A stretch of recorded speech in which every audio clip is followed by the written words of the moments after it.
Bonjour à tous, bienvenue sur RTS, bienvenue sur notre page YouTube les amis et merci encore une fois, je le dis souvent, mais d'être aussi nombreux à nous suivre de plus en plus, ça fait vraiment plaisir. Rappelez-vous, il y a 4 ans quasiment jour pour jour, vous étiez chez vous, renfermé, avec 1 heure de sortie par jour, vous faisiez quoi, les 100 pas dans votre salon, il y en a qui dansaient dans leur cuisine pendant ce temps, regardez.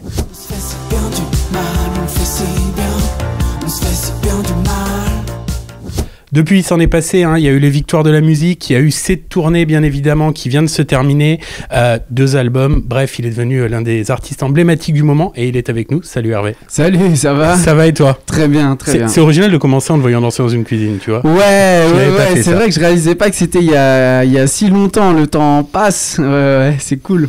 Bon, cette tournée, on le disait, là, ça y est, c'est la fin de cette tournée. Celle-là, ouais. Il va y avoir les festivals qui commencent et plein d'autres choses, hein, oui. Mais c'était comment? Quel bilan t'en tires? C'était incroyable. Honnêtement, il y avait 3 ou 4 fois plus de monde qu'à la première tournée. Alors qu'on je sortais des victoires de la musique. Et j'ai fait les victoires de la musique en 2021 et en 2022. Et là, c'était vraiment... moi, je pensais être genre au pic où, tu sais, tout le monde au prime, où tout le monde vient, tu vois, etc. C'est quand même une grosse vague, la vague victoire, quoi. Et en fait, finalement, c'est là, sur Intérieur-Ville, 2e album, il y a encore plus de monde. Et on a encore plus joué, donc c'est dans des plus grandes salles, donc c'est incroyable, on est trop contents. Ouais. Et moi je vous dis un truc les amis, si vous ne l'avez pas vu en live, bien sûr faut écouter Hervé en radio, bien sûr faut écouter Hervé sur les plateformes, bien sûr faut acheter l'album, écouter l'album, mais le mieux c'est de le voir en live. Moi je t'ai découvert en live, non mais c'est vrai, je t'ai découvert en live, je me rappelle, on était en backstage, t'étais là, t'étais tout calme, il y avait un petit escalier avec 5 marches, t'as monté cet escalier, t'es arrivé sur scène, je ne t'avais jamais vu, t'étais plus la même personne. Ah ouais. Comment t'expliques la différence entre Hervé en bas de cet escalier et Hervé sur scène? C'est une bonne question. En fait, je pense qu'avant de monter sur scène, j'ai une grosse préparation, je suis très très concentré. Comme avant un match, quoi. Il y a vraiment cette dimension où j'essaye de convoquer à la fois tous les membres de mon corps et à la fois ma tête et mon esprit, être connecté avec les gens au maximum. Donc c'est vrai que les 15 minutes avant de monter sur scène, ou l'heure même avant de monter sur scène, c'est une heure qui est très particulière et qui pousse à la concentration maximale, quoi, pour ensuite pouvoir complètement lâcher prise sur scène et plus penser à rien, quoi. Regardez quelques images, Hervé sur scène, ça donne ça.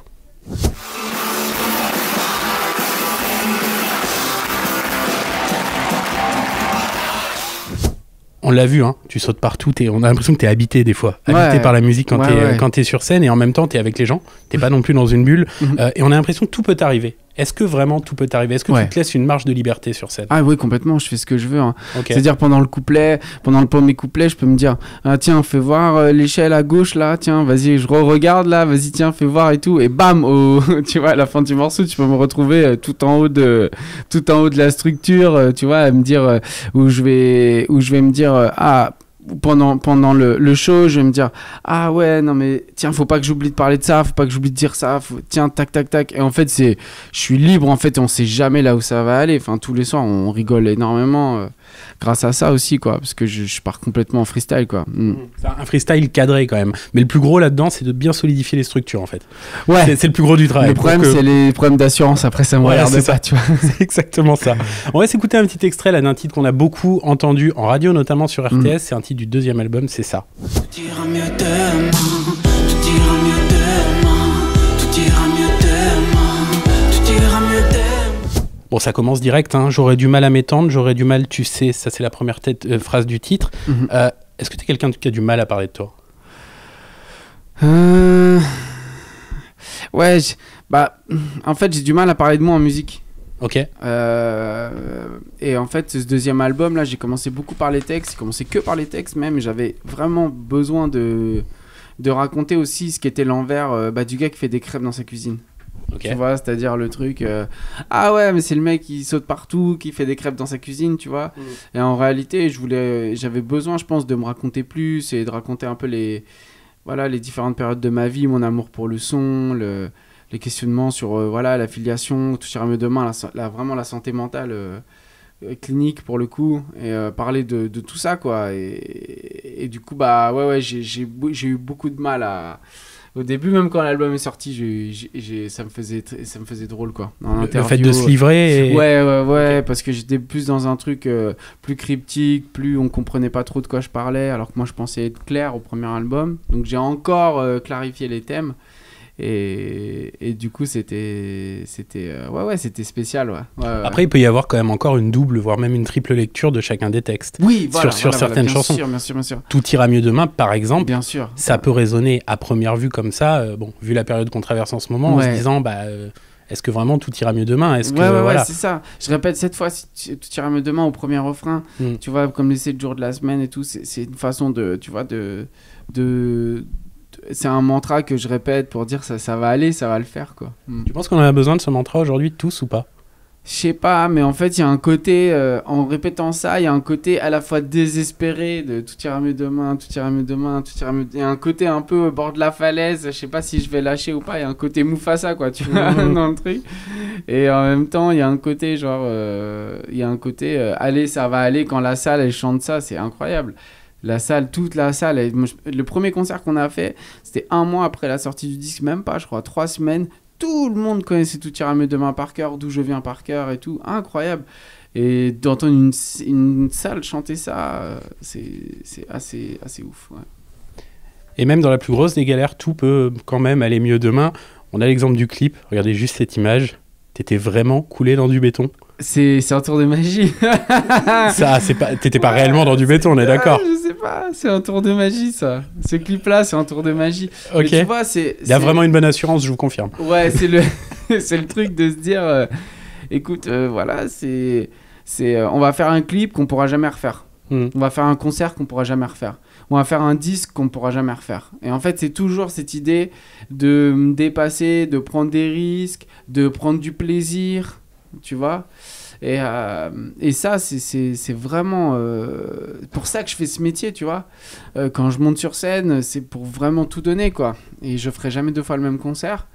Et je fais ce métier-là pour ça, c'est ma passion, c'est mon amour du son et voilà, des gens, de tout ça. Et un amour du son qui dure. Et regardez d'ailleurs la pochette de l'album Intérieur Vie. Dessus, c'est facile, hein. Photo d'identité, le casque, ça c'est la musique, on est d'accord? Ouais. On a l'impression que t'attends quelque chose sur cette photo, t'attends quoi? Ouais, en fait, le casque, c'est à la fois un casque de musique et à la fois un casque de chantier, un casque anti-bruit. Donc tu vois, comme c'est un casque, comme c'est un album hyper personnel, tu vois, c'était le côté un peu dans sa bulle. Bon, il y avait le truc un peu, ça a été pas mal utilisé, Frank Ocean, etc., utilisait pas mal ces casques-là et tout.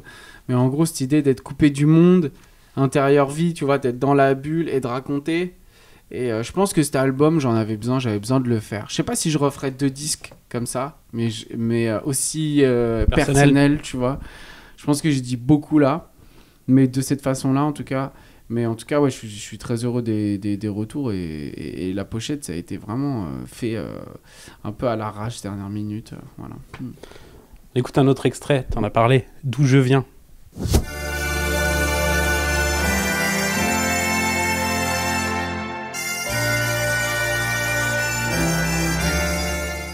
Juste le petit sample qu'on entend là. Ouais. Ça, c'est breton. Ouais. Pourquoi cette envie de mettre, pour ceux qui ne le savent pas? Ouais, mais en fait, c'est un extrait du Bagat de Vannes, donc c'est un ensemble de musique bretonne, quoi. C'est ce qu'on voit, je sais pas, au festival interceltique, ou ce que tu vois, un peu même ce que tu peux voir en Irlande, le truc, voilà. Oui, ça se rejoint tout ça. Ouais, voilà, c'est à peu près la même musique. Et en gros, l'idée, c'est que j'ai commencé par faire ce take, je ne sais encore où je vais, mais je sais déjà d'où je viens, vu d'ici ça fait loin. Et en fait c'est con, mais c'était vraiment la sensation que j'ai, même sur scène c'est la sensation que j'ai quand je le chante, j'ai des frissons, quoi. Parce que c'est vrai que de là où vient ma famille en Bretagne, de tout le chemin qu'a pu faire ma mère, de moi j'ai grandi en banlieue, puis en Bretagne, enfin il y a ce truc de la vie vue de la scène, vue de, tu vois, ça fait loin finalement, tu vois, et en même temps c'est complètement empreint de ce qu'on est. Ouais, tu veux dire qu'il y a une grosse différence entre la vie d'aujourd'hui et cette vie. Et j'en viens à ton demande du sample. Là je pars vraiment, à chaque fois tu me poses une question, je fais un slalom et parfois je reviens, parfois je reviens pas. Mais en gros l'idée c'était de sampler le Bagat de Vannes, donc de la musique bretonne, pour raconter un texte sur ce que je racontais peut-être parfois en interview ou en off et tout, mais que j'avais jamais raconté dans une chanson, c'est-à-dire l'histoire brève histoire, en tout cas dans chanson, de ma grand-mère, de mon oncle, de mon grand-père, de ma mère, du chemin, de ce truc qui est important, je pense, pour me comprendre, voilà. Tu l'as dit, hein, tu l'as précisé, en fait, tu as grandi entre la Bretagne et Fontenay-le-Fleury. Ouais, du coup, c'est ça, à côté de Versailles, dans les Yvelines. Ouais, entre Versailles et Trappes, ouais. Ok, du coup, ton adolescence, c'était quoi ? C'était une vie plus de banlieusard, enfin banlieusard au sens... Ouais, de banlieusard, c'était la campagne, donc vraiment collé à Saint-Quentin, Trappes, Saint-Cyr, donc j'ai grandi là, donc j'ai grandi avec vraiment tous les milieux possibles, tu vois. Versailles, j'ai découvert assez tard. Tu vois, vers 17-18 ans, j'ai découvert un peu Versailles, Paris et tous ces mondes-là. Avant, c'était plus... on était... c'est plus la banlieue dans la campagne, tu vois, et multiculturel à fond, le foot, les copains, voilà, 1h30 de Paris, tu vois, en transport, tu vois. C'était vraiment une vie de campagne, hein, finalement, parce qu'on est au milieu des champs, c'est des bâtiments dans des champs, quoi. Et c'est ça qui fait un peu la magie, pour ceux qui connaissent pas, si vous êtes ailleurs en France, de Versailles et les alentours. Quand on pense Versailles, on pense château, on se dit tout le monde est blindé là-bas. C'est un peu l'image qu'on a, ce qui est entièrement faux. Il y a la campagne à côté, il y a les cités à côté, bien sûr, c'est comme partout. Bien sûr. Faut le préciser. Ouais, c'est Versailles, on a découvert tard, hein. J'ai découvert en terminale. Ah ouais, vraiment bien, genre d'y aller, de faire une soirée là-bas. J'ai fait ma première soirée là-bas, j'étais en terminale, tu vois. Ok. J'avais 17 ans, quoi. Ok. Allez, on écoute Autour de moi et vous allez comprendre pourquoi. Tout autour de moi, je ne vois plus que du son partout. Tous autour de moi. On va arriver à la musique avec cette chanson, parce que c'est un peu ce que tu dis. Hein. Ouais. Tu parles des filles, par exemple, à un moment que tu... En fait, même les filles, quand tu dis que tu courais un peu après les filles, normal, comme tous les ados, mais tu pensais aux chansons que tu allais leur écrire. Ouais. Donc direct, il y a une passerelle avec la chanson. Tout autour de moi, je ne vois plus que du son partout. Tout autour de moi, je les entends plus, j'en ai rien à foutre. La musique, avant tout. Elle est née comment, cette passion ? La musique, avant tout, c'est moi qui l'ai rajouté. Hein. Ouais. Elle est née comment, cette obsession pour la musique ? C'est venu naturellement, en fait. Hein. Je crois que les premières fois où j'en ai encore des... Là, tu m'en parles, j'en ai encore des... Les souvenirs, il est très clair. Hein. Je suis chez moi, j'ai un clavier qu'on a acheté chez Leclerc. Tu vois, un espèce de synthé, un PSR, un espèce de Yamaha, je sais plus comment ça s'appelait, ces trucs-là. Où tu peux envoyer une batterie, tu peux envoyer, tu vois, tu peux jouer par-dessus, changer les notes à la main gauche et tout, machin, et jouer aussi bien des synthés que de la trompette, que des batteries, que des basses, que des trucs. Et putain, je découvre ça, je branche l'ordinateur en mini jack et je commence à enregistrer des trucs sur Audacity, ce genre de trucs, quoi, tu vois. Après, je craque Cubase. Et après, je découvre ça et là, je deviens fou, en fait. Je dis, mais vraiment, j'ai un truc genre très fort c'est ça que je veux faire. Et je l'avais eu aussi à l'écoute du piano. Quand j'entendais du piano, des classiques de piano, j'avais vraiment... Quand j'étais petit, je pleurais et tout, j'arrivais pas à retenir mes émotions et tout. Et ça revient adolescent, je suis devant l'ordinateur et j'ai une espèce de la joie, en fait. Je m'ennuie plus. Comme je dis, tout autour de moi, je vois plus que du son partout. Les autres, je les entends plus, j'en ai rien à foutre. Je connais plus l'ennui. Je te donne un peu le cadre avec les copies de parfums du marché qu'on connaît tous. Tu vois, ce truc-là, hyper... Ouais, c'est vraiment... Ça change ta vie, la musique, en fait. Ouais, complètement. Okay. Et là, j'arrête le sport. Enfin, déjà, j'avais déjà lâché un peu le foot et tout. J'avais fait un peu d'athlé entre deux, une saison et une demi-saison, on va dire. J'ai fait France l'hiver et l'été. Après, j'ai arrêté. Enfin, il a eu des records quand même, on en parlera un peu plus tard dans l'interview. Mais en gros, il y a ce truc-là de vraiment... Ouais, ça a pris toute la place, quoi. Tu serais devenu quoi, tu penses, s'il n'y avait pas eu la musique ? J'ai quand même l'esprit travailleur, quoi. Je bosse beaucoup, je bosse depuis que j'ai 16 ans, tu vois, j'ai toujours bossé, quoi. À 16 ans, je bossais au service généraux, des boîtes, je faisais des déménagements, j'ai fait de la remise en état, j'ai fait du chantier, enfin comme tout le monde, quoi. J'ai fait plein de boulots. Ouais, les petits boulots. Mais moi, j'étais à temps plein, tu vois, j'allais plus au lycée, quoi. J'étais vraiment en 35 heures, quoi. Et tu vois, je m'étais fait un truc, une espèce de... comme d'alternance, j'avais inventé mon alternance, quoi. Ta propre alternance à toi. Voilà. Et en fait, du coup, voilà, c'était vraiment spécial, quoi. Mais qu'est-ce que j'aurais fait ? Je sais pas. T'aurais bossé, quoi qu'il arrive, t'aurais bossé. Ouais, j'aurais bossé. Et même là, hein, je pense que je peux encore faire plein de trucs, quoi. En vrai, il y a le ciné qui arrive, il y a plein de trucs, tu vois, qui arrivent tout doucement. Il y a plein de portes qui s'ouvrent partout, en fait, tu vois, au-delà au-delà déjà toi, en toi, quoi. Au-delà du... pas du succès, mais tu vois, au-delà de la petite carrière que tu fais, il y a quand même, tu développes... Moi, j'aime bien développer plein de domaines à côté aussi, tu vois. Le ciné, c'est quoi j'ai un agent depuis 2-3 ans et j'ai pas le temps de faire j'ai un gros agent et j'ai pas le temps de faire le casting où je suis pas là pour tourner le film, où je suis pas là, etc. Tu vois. Mais peut-être ça arrivera après, tu vois. C'est un truc que tu veux, ça. T'aimerais être comédien? Ouais, et ça jouer. c'est marrant, ouais. C'est plaisant. Après, là, j'ai beaucoup de rôles écorchés, de trucs et tout, donc c'est des rôles qui me plaisent et tout. Et franchement, c'est... Ouais, pourquoi pas? Tu vois, ça, pourquoi pas? Mais tu vois, j'ai un pote qui veut faire des jouets, machin, donc tu vois, on va le faire. Mais j'ai toujours je suis toujours au milieu de... Je dors pas beaucoup, en fait, hein, je crois. Non. Ouais, ok. Ça se comprend. Hein. Ouais. Allez, on écoute Si tu savais, un petit extrait. Si tu savais, tu savais, tu savais. Si tu savais, tu savais, tu savais. Je voulais écouter cette chanson parce que c'est ta voix. Ouais. Ta voix dans cette chanson, c'est pas ta voix dans les autres chansons. Non.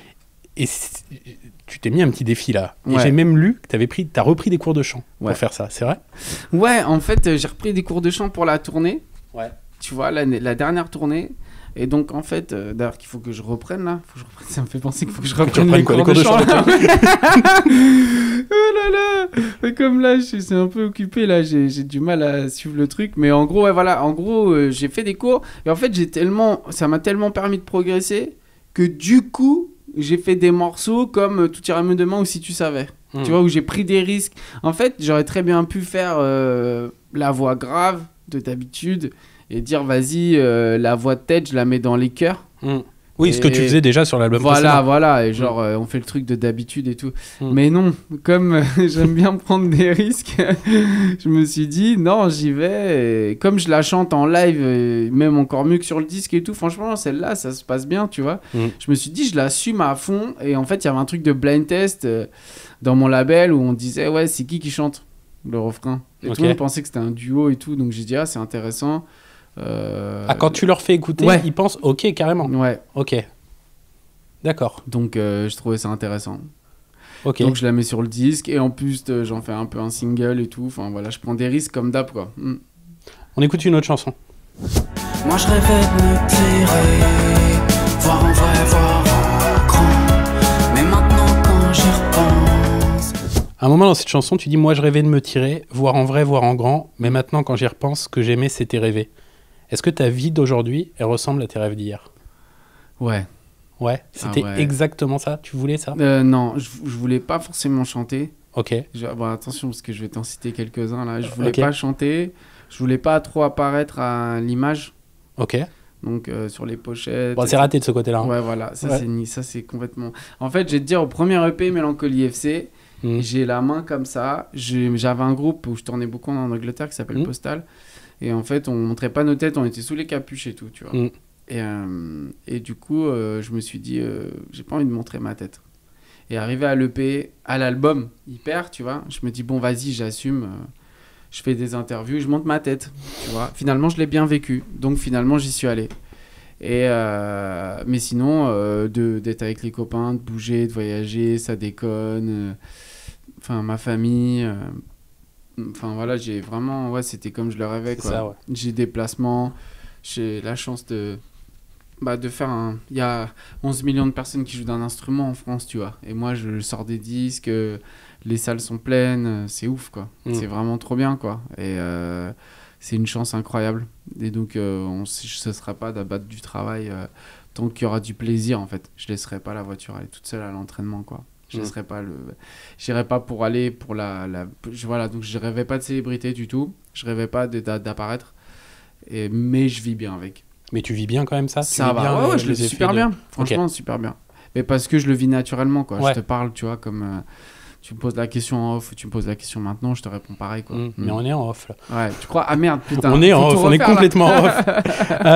Il y a un single en ce moment, mais moi je vais pas vous faire écouter le single qui s'appelle Ultra Chelou. Ouais. Je vais vous faire écouter la version album qui s'appelait Chelou. Ouais. Écoutez. La bouffe pleine de codes de CBC chelou, qui vont nous filer des maladies chelou. On bouffera des cachets pour tenir le coup. C'est pas tout à fait pareil quand même. Ouais. Les deux sont dans l'album, hein, on est d'accord, il y en a une à la fin et tout. Mais ce chelou, là, moi, la première fois que je l'ai écouté, la prod, on dirait du Prodigy presque. Ouais, carrément. Et en fait, c'est le reflet un peu de l'album quand on y pense. Parce que dans cet album, il y a tous les styles. Il y a du rap, il y a des chansons qui rappellent effectivement, on te le disait beaucoup à l'époque, Bachung. Il y a des ballades, il y a du rock. Et il y a ça. C'est une vraie volonté, ça, d'aller chercher partout dans tous les univers. Ouais. Surtout que moi j'écris, je compose et je produis. Donc vraiment j'ai toutes les casquettes sur le disque. Donc je suis complètement libre en fait de faire ce que je veux. Et là, je pense qu'inconsciemment, là qu'on s'en parle, ça fait 1 an que le disque est sorti à peu près. Maintenant qu'on s'en parle, je pense que c'était le disque qu'il fallait que je fasse. Okay. Tu vois, c'était le 2e album qu'il fallait que je fasse. C'est-à-dire... ouvrir encore à, tu vois, d'autres styles, aller sur des terrains où j'étais pas allé, aller sur des refrains où j'étais pas allé, vocalement prendre des risques dans les textes, aller chercher, me raconter plus, tu vois. Donc c'est un disque qui est moins facile à écouter chez soi parce qu'il est plus dense, tu vois, en termes de texte, mais il était trop important. Voilà. Et quand je vous dis qu'il y a une variation de style dans l'album, écoutez, il y a ça aussi par exemple. Sol infertile, l'homme averti, l'homme averti, personne ne transpire le poids des erreurs, on finira seul, qu'importe les écueils, le bois des cercueils. Ah, okay. Là on est presque dans du rap, clairement. Oui. Presque, hein, dans la façon de vraiment, c'est vraiment, voilà, tu vas chercher sur tous les styles. Ouais. Mais du coup tu dis j'avais envie de ça dans cet album. Mais du coup ça va être quoi les défis du prochain ? Je pense que c'est s'il y a un prochain. Hein. Ouais, s'il y a. Ouais. Annonce pas ta fin de carrière maintenant. Non, t'inquiète. Okay. Mais ça sera la conjugaison, je pense. Ok. Ouais. Qu'est-ce que t'appelles la conjugaison ? C'est l'essence, quoi. C'est ce pourquoi j'ai fait du son. Là, j'ai sorti, tu vois, du coup, entre les 2 albums, j'ai sorti 28 titres. Ok. Entre 2020 et 2023. Donc là, je pense que je vais être complètement... Ouais, là, en tout cas, je me sens à l'aube de tout ce qui va se passer là, complètement libre. Okay. Genre, j'ai réussi des trucs, j'en ai planté d'autres, on a vécu des trucs de ouf, on a vécu des trucs plus durs, on a vécu, tu vois, on a fait là, on n'est pas sur, tu vois, une autoroute où c'est une autoroute du kiff, évidemment, mais on n'est pas sur un truc où il n'y a pas eu encore aucun accro, tu vois, tu parlais de la pandémie, le machin, les magasins fermés, les tournées annulées, les jauges... Le 2e album, je prends des risques, tout ça, tu vois. Donc en fait, ce qui fait que je me sens complètement libre et je sens que j'ai complètement... Je commence à m'approcher vraiment de ce que j'ai envie de faire depuis... Enfin là, ça va arriver, quoi. Voilà. C'est génial parce que je repense, quand on a commencé cette interview, je vous ai dit, il y a 4 ans, on galérait, on était enfermés chez nous et j'ai montré cette espèce de paradoxe de toi qui pendant ce temps danse dans ta cuisine avec ce premier clip et tout. Et là, aujourd'hui, tu me dis, après 2 albums, je me sens complètement libre. C'est pas le cas de tous les artistes, ça. Ça, c'est une richesse incroyable pour un artiste d'arriver à se sentir libre comme ça après avoir fait... C'est génial. Bah ouais, en fait, c'était le cap du 2e où t'es attendu parce que t'as fait les victoires. Donc en fait, tout ça, plus le succès et tout machin, tu dis, vas-y, je refais quoi ? Je refais la même chose que le premier, en changeant 2-3 trucs. Comme ça, ça va choquer personne et vas-y, je prends pas de risques et let's go, tu vois. Ou est-ce que je prends des risques ? Est-ce que, tu vois, je pousse les limites ? Qu'est-ce qu'on fait, quoi ? Et moi, j'ai décidé de pousser les limites, tu vois. Tu vois, et ça, du coup, c'est pour moi, c'est finalement, je suis content de l'avoir fait. Ouais. On va regarder 3 photos. On va revenir sur 3 anecdotes. Enfin, 3 choses de ta vie. On va regarder 3 photos. Ouais. La première, c'est... tu l'as beaucoup dit, c'est ça. Ouais. Qu'est-ce qui se passe dans ta tête le jour, on est en 2021, en février du coup, tu reçois ta victoire de la musique, de la révélation masculine de l'année. Qu'est-ce qui se passe dans ta tête à ce moment-là ? Incroyable, beaucoup de... En fait, je sais pas, là, je suis content.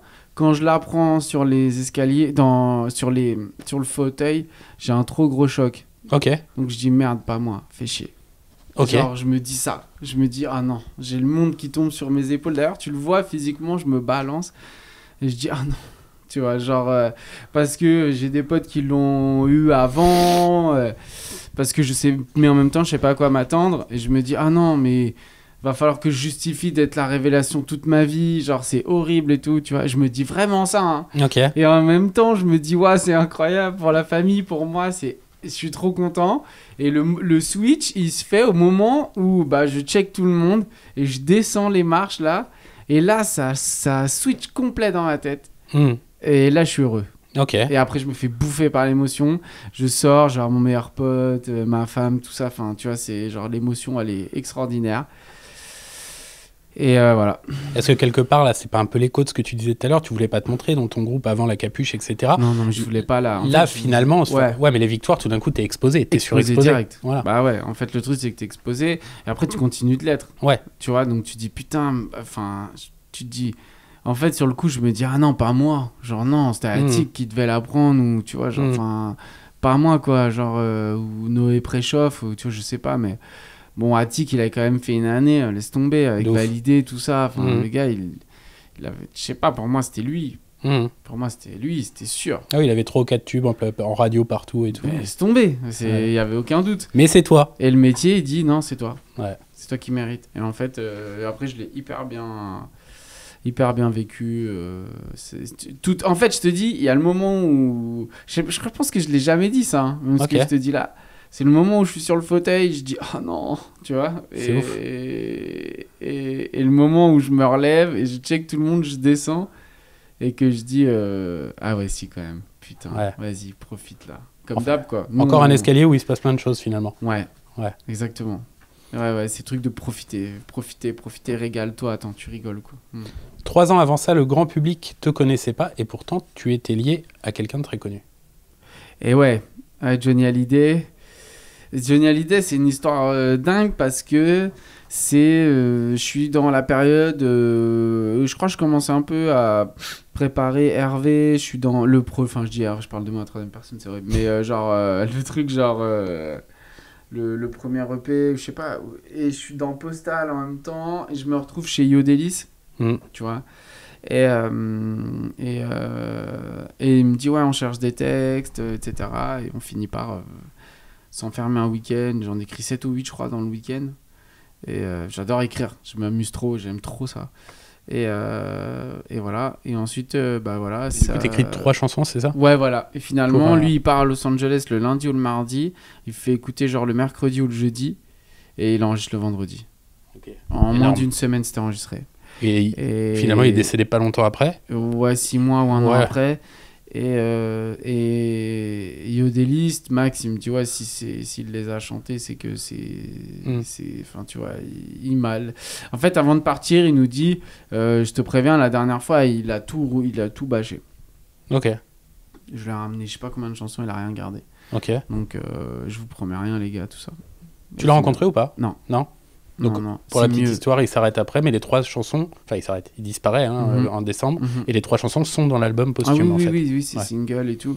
Et c'est des textes hyper profonds où il demande pardon à tout le monde, il y a un truc genre tellement fort là-dedans là que ouais, ça aussi, mais tu vois, ça aussi c'est des accidents heureux, magnifique, tu vois, sur le coup t'es choqué un peu, quoi. Ouais, t'es choqué quand même. C'est le plus grand interprète de tous les temps, tu vois. Ah, clairement. En France, ouais. Y a quelqu'un dont tu parles souvent, quelqu'un qui n'existe pas en fait. Tu dis par exemple, quand on parle de la scène, j'aime bien être au plus proche des choses et sur scène, je lâche complètement prise façon... Ah, ouais. Pourquoi ces références toujours à Billy Elliot? Ah, je sais pas. C'est comme ça, c'est ce truc...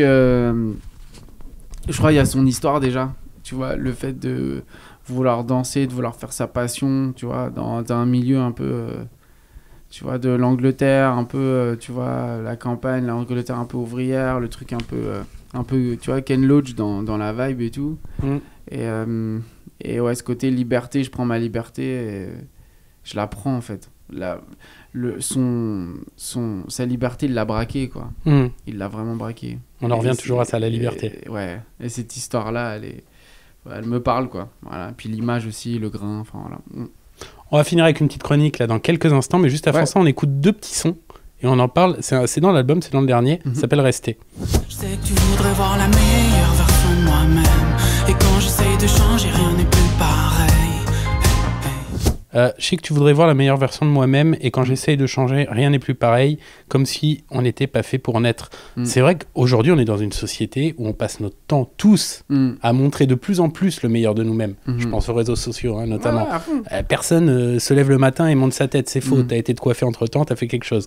Et toi, dans cette chanson, tu dis qu'au contraire, vaudrait mieux au maximum, en fait, être le plus sincère, en fait, avec soi-même, c'est ça ?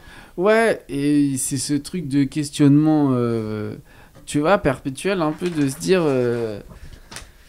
Ouais, je sais que tu voudrais avoir la meilleure version de moi-même, donc je fais des efforts, donc je pousse, tu vois, pour essayer d'être le mieux possible. Mais du coup, je change, donc finalement, en fait, mes mauvais côtés, tu les aimes aussi, les bons côtés, tu les aimes. C'est comme si on était inadapté, en fait. Tout simplement, fallait accepter le fait qu'on soit inadapté à vivre les uns les autres, à, tu vois, à communiquer, etc. Et du coup, ça descend un peu le curseur, quoi. Tu te dis, ok, bah, en fait, on n'est juste pas adapté, on le sait. L'être humain, c'est un peu spécial, une nature un peu spéciale. C'est pas grave, donc du coup, ça peut bien se passer, quoi. C'est hyper vandamesque ce que je viens de dire là. Non, mais ça se... T'as rien compris. Si, t'as compris. Je fais un peu sans transition, c'est pour ça que j'enchaîne.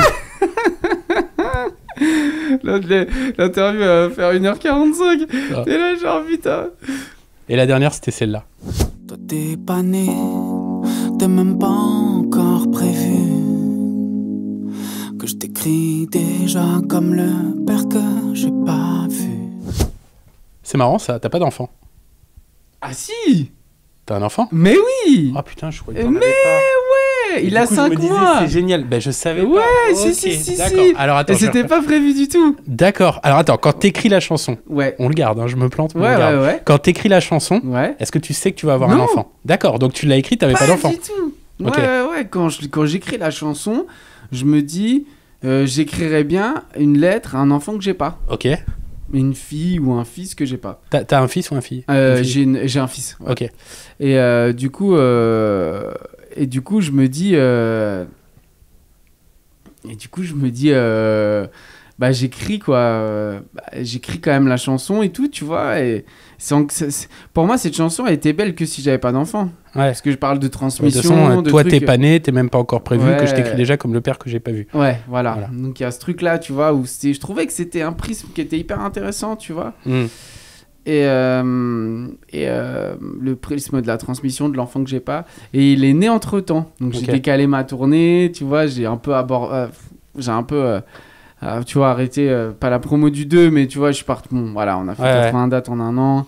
Voilà, mais après, voilà, j'étais quand même beaucoup là avec lui. Je le vois. Elle résonne comment cette chanson quand tu l'écris maintenant que tu as un enfant?